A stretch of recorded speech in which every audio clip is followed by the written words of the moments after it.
Bonsoir à tous, heureux de vous retrouver mes chers élèves.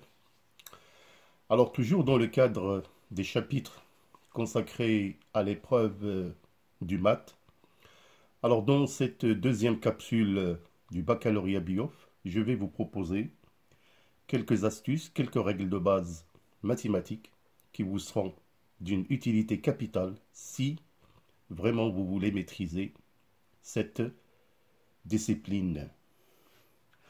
Tout d'abord, je tiens aussi à vous rappeler que vous êtes les bienvenus, vous êtes un membre de la famille de la chaîne Fardari Channel. Cette chaîne qui sera votre partenaire, votre compagnon. Nous n'avons qu'un seul objectif, bien évidemment, l'obtention d'un bac avec mention. Vous trouverez toutes les capsules, les lives pour le programme Baccalauréat BIOF marocain en mathématiques, en physique-chimie et en SVT.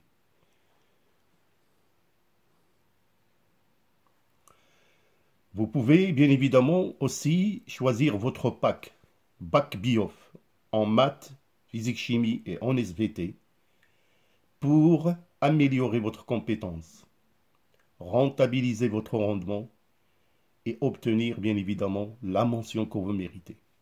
Pour cette raison, vous pouvez me contacter au numéro suivant WhatsApp pour toute information et inscription.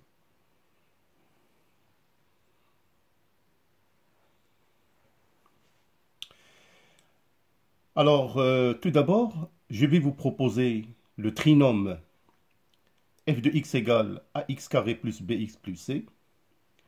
Alors, ce trinôme, il est d'un usage très très fréquent en mathématiques et je crois qu'il est temps vraiment de maîtriser le signe du trinôme, comment résoudre l'équation du second degré, déterminer le signe qui va certainement vous aider, évidemment, bien sûr, à traiter d'autres questions.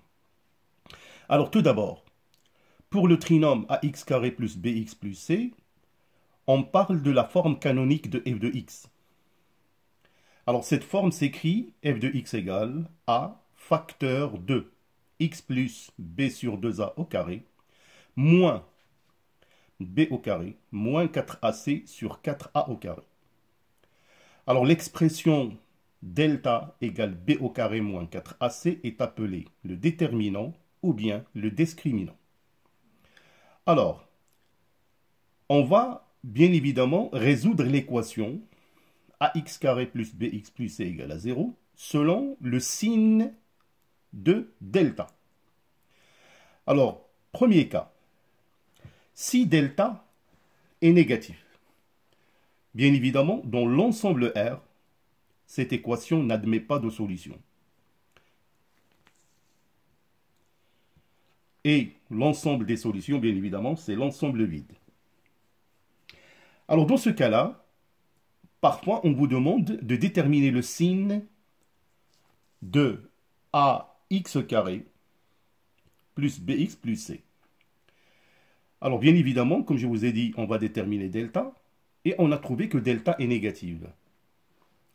Alors, si le coefficient a est positif, alors on peut dire que f de x qui est égal à ax carré plus bx plus c, il est positif, quel que soit x appartenant à R. Si a est négatif, alors f de x, dans ce cas-là, il est négatif. C'est très important. Maintenant, envisageons le cas delta est nul, égal à 0. Alors, dans ce cas-là, on dit que l'équation admet une solution unique qui s'écrit S égale moins B sur 2A. Alors, dans ce cas-là, pour déterminer le signe de ax carré plus bx plus c, bien sûr en utilisant la forme canonique, qui va devenir, ou plutôt qui deviendra, f de x égale a facteur de x plus b sur 2a au carré. Remarquons que ce terme il est positif, donc c'est un carré. Donc, le signe, dans ce cas-là, de ax au carré plus bx plus c est celui de A. Si A est positif, dans ce cas-là, f de x est supérieur ou égal à 0, quel que soit x appartenant à R, ou bien si A est négatif, dans ce cas-là, f de x est inférieur ou égal à 0, disons même strictement inférieur ou bien strictement positif.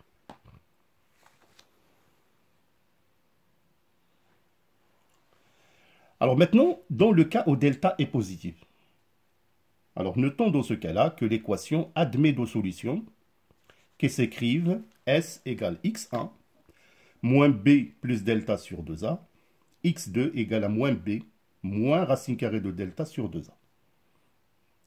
Alors dans ce cas-là, pour déterminer le signe du trinôme ax carré plus bx plus c, on va établir un tableau de signes qui se présente ainsi. Donc, le trinôme ax carré plus bx plus c, bien évidemment, il est défini sur l'ensemble R, donc de moins l'infini à plus l'infini. On pose bien évidemment les deux solutions x1 et x2. Bien sûr, dans ce cas-là, il faut que x1 est inférieur à x2, c'est très important. Alors donc le signe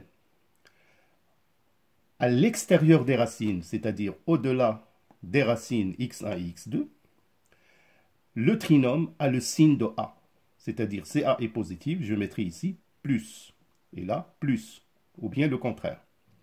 Alors que entre les deux racines x1 et x2, il a le signe de moins A. C'est très important. Bien sûr, tout ça, on va l'appliquer par des exercices. Alors maintenant, on va évoquer un petit peu quelques notions concernant le calcul de limite.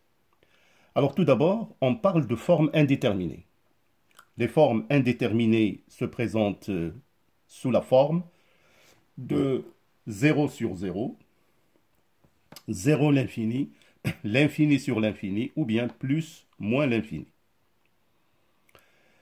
Notez, bien évidemment, parfois il y a quelques confusions concernant le calcul de certaines limites de ce genre. Si on a la limite de 0 sur l'infini, bien évidemment c'est 0, ce n'est pas une forme indéterminée. Ou bien limite L sur l'infini, c'est bien évidemment 0.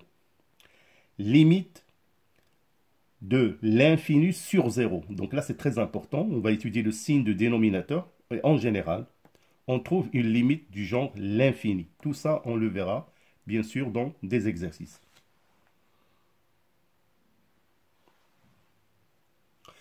Alors maintenant, rappelons un petit peu la notion de conjugué d'un nombre. Le conjugué, par exemple, de racine carrée de A plus racine carrée de B.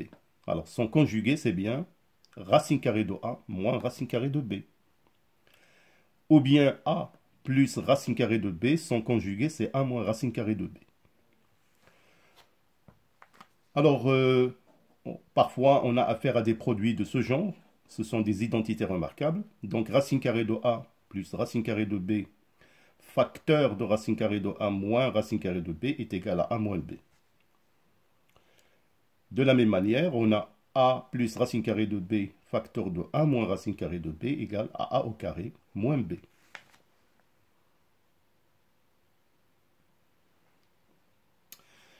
Alors, parfois, on a besoin de factoriser l'expression, par exemple, de A, x carré, racine carrée de A, x carré plus bx plus c.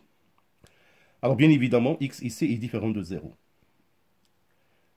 Et bien évidemment, aussi, ax carré plus bx plus c, il est supérieur ou égal, ou plutôt supérieur strictement à 0.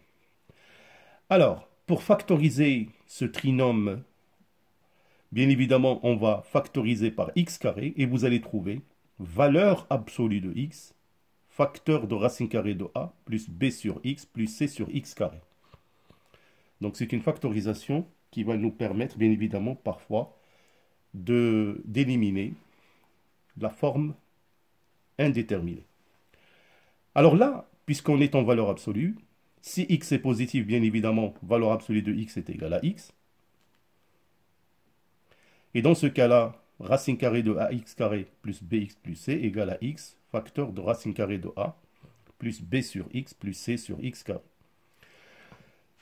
Si x est négatif, donc la valeur absolue de x c'est moins x, on sait que la valeur absolue de x est toujours positive. De ce fait, donc l'expression racine carrée de ax carré plus bx plus c devient égal moins x, facteur de racine carrée de a, plus b sur x plus c sur x carré.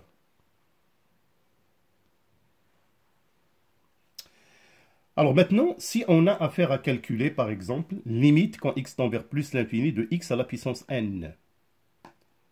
Alors quand x tend vers plus l'infini, je crois, on n'a aucun problème. Cette limite est égale à plus l'infini. Là où il faut faire très attention, c'est quand x tend vers moins l'infini, de x à la puissance n. Là, l'exposant va jouer un rôle très important. Si n est pair, bien évidemment, cette limite, il va tendre directement vers plus l'infini.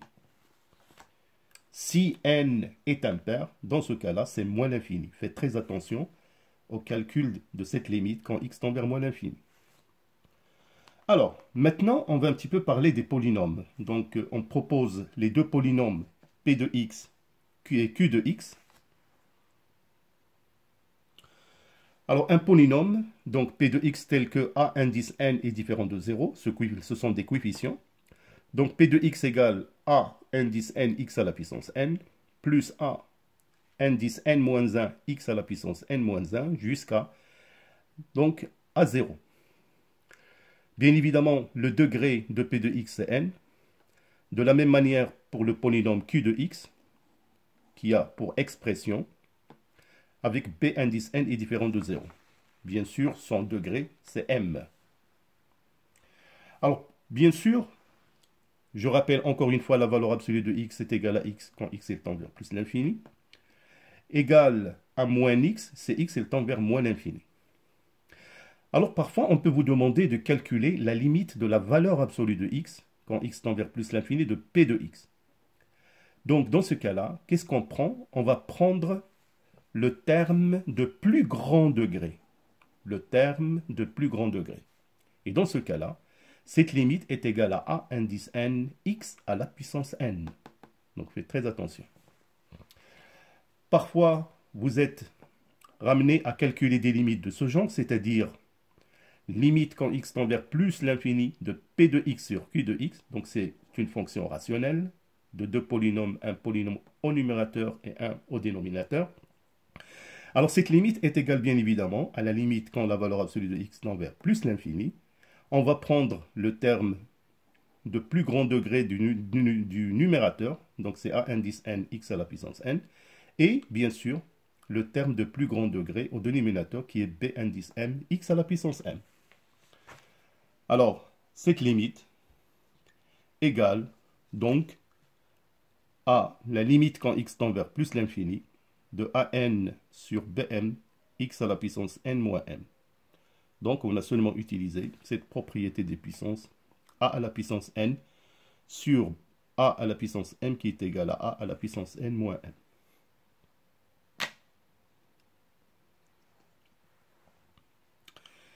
Alors maintenant, je vais vous proposer en quelque sorte comment calculer le domaine de définition de quelques fonctions que nous allons traiter cette année.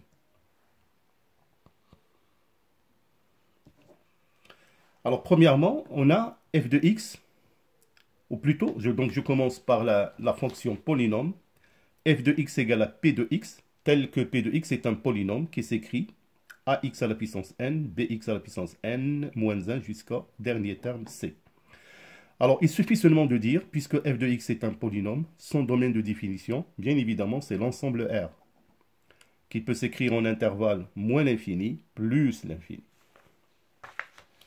Si la fonction f de x s'écrit sous la forme p de x sur q de x, le domaine de définition est le suivant. df, c'est l'ensemble des x appartenant à R, tel que, bien évidemment, q de x est différent de 0, c'est-à-dire le dénominateur ne doit pas être nul. Alors, si f de x s'écrit racine carrée de p de x, le domaine de définition de cette fonction, c'est l'ensemble des x appartenant à R, tel que p de x est supérieur ou égal à 0. Donc là, on est ramené à résoudre une inégalité. Si la fonction s'écrit sous la forme f de x égale p de x sur racine carrée de q de x, bien évidemment, l'ensemble de définition, c'est df égale l'ensemble des x appartenant à R, tel que q de x est strictement positif.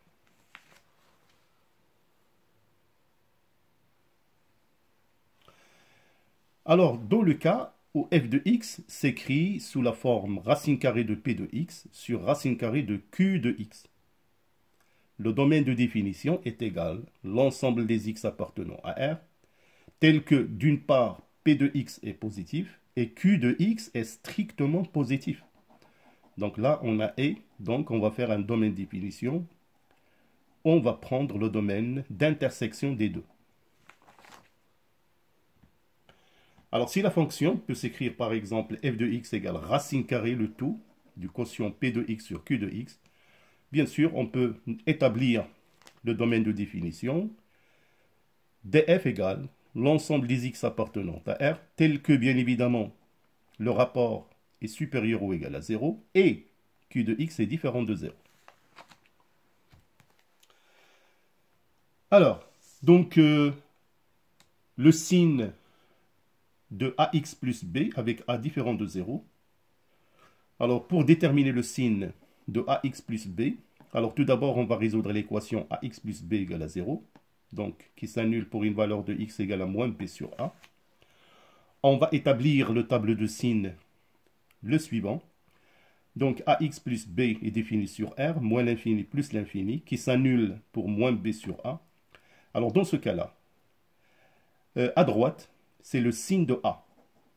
Et à gauche, de moins b sur a, c'est le signe de moins a. Donc voilà le tableau de signes qui va nous permettre de calculer des limites.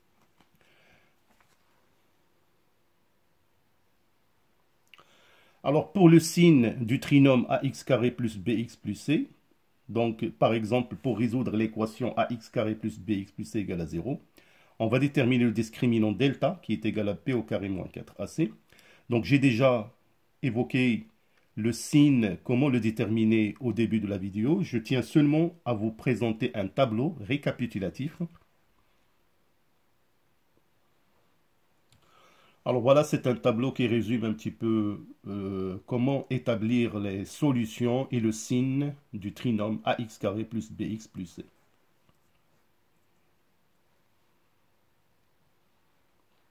Alors pour la factorisation de ax carré plus bx plus c égale à 0, donc si delta est négatif, donc il s'écrit a facteur de x plus b sur 2a au carré. Si delta est positif, donc là il admet deux solutions, donc ax carré plus bx plus c peut s'écrire a facteur de x moins x1, facteur de x moins x2. x1 et x2 sont les deux solutions de ax carré plus bx plus c de l'équation égale à 0.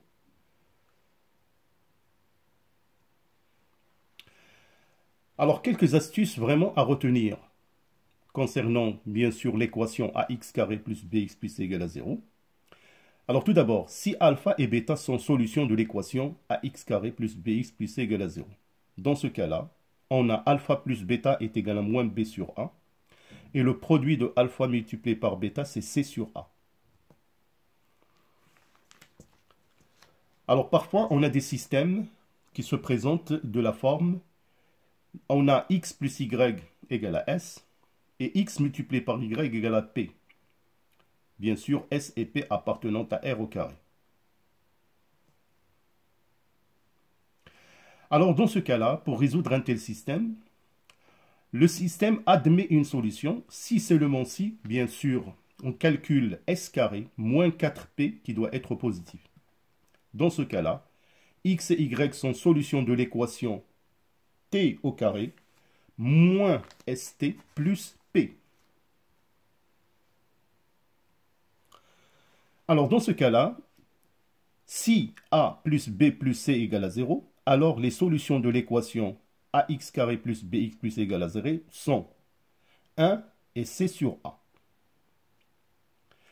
Si a plus c est égal à b, alors les solutions de l'équation ax carré plus bx plus c égale à 0 sont moins 1 et moins c sur a.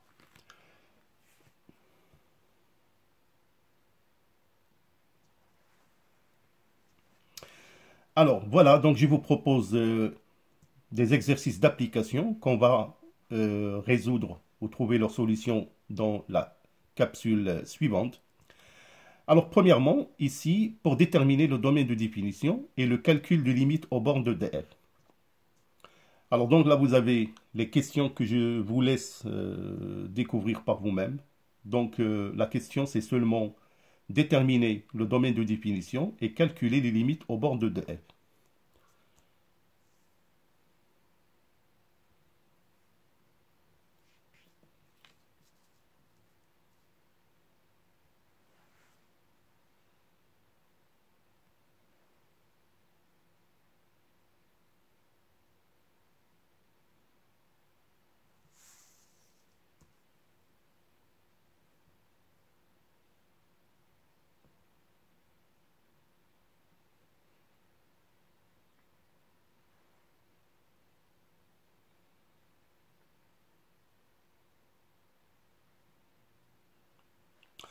Alors voilà mes chers élèves, donc je vous conseille vraiment de travailler ces exercices si vous voulez vraiment améliorer votre niveau en mathématiques. N'oubliez pas votre pack BIOF en maths, physique, chimie et SVT. Contactez ce numéro, il vous sera d'une grande utilité. Alors donc je vous donne rendez-vous dans la troisième capsule où nous allons euh, traiter toutes ces questions-là, bien évidemment, et je vais vous en proposer d'autres exercices. D'ici là, portez-vous bien, vos commentaires sont les bienvenus. Bonne soirée, à bientôt.